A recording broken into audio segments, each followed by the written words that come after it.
నమస్తే అమ్మా. ఇప్పుడు ఎంపీ ఎలక్షన్లు వస్తున్నాయి కదా.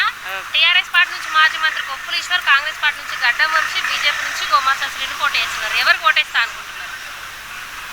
అంటే చేయి గుర్తుకా, పువ్వు గుర్తుకా, కారు గుర్తుకా? ఈ మూడిట్లలో ఏ గుర్తుకు వేస్తా అనుకుంటున్నారు? కారు గుర్తు. ఇందులో ఎవరికి ఓటేద్దాం అనుకుంటున్నారు? కాంగ్రెస్కి ఎంత చేద్దాం. ఎందుకు అనుకుంటున్నారు? వాళ్ళు 2 సార్లు 4 సార్లు ఓడిపోయారు కదా, అందుకోసమే ఈసారి మళ్ళా మంచి పని చేయాలి. ఇందులో ఎవరికి ఓటేద్దాం అనుకుంటున్నారు? బీఆర్ఎస్ అండి. ఎందుకు అనుకుంటున్నారు? వాళ్ళు చేసిన సంక్షేమ పథకాలు అన్నీ మాకు నచ్చినాయి. ఇప్పుడున్న సిచ్యువేషన్లో 100 రోజుల పాలన గవర్నమెంట్ ఏం చేయలేదు. పెన్షన్ ఇస్తానది, పెన్షన్ ఇవ్వలేదు. రైతుల రుణమాఫీ అన్నది డిసెంబర్ 9వ తారీఖు రుణమాఫీ తెచ్చుకోండి అని చెప్పాడు రేవంత్ రెడ్డి గారు, ఇంతవరకు చేయలేదు. So we definitely go for BRS. Koppula Eshwar గారు మినిస్టర్గా చేశారు కాబట్టి కొంచెం ఎక్స్పీరియన్స్ ఉంది. గడ్డం వంశీ అంటే మనకు తెలియదు, అండ్ బీజేపీ నుంచి కూడా మాకు అభ్యర్థి ఇంతవరకు తెలియదు.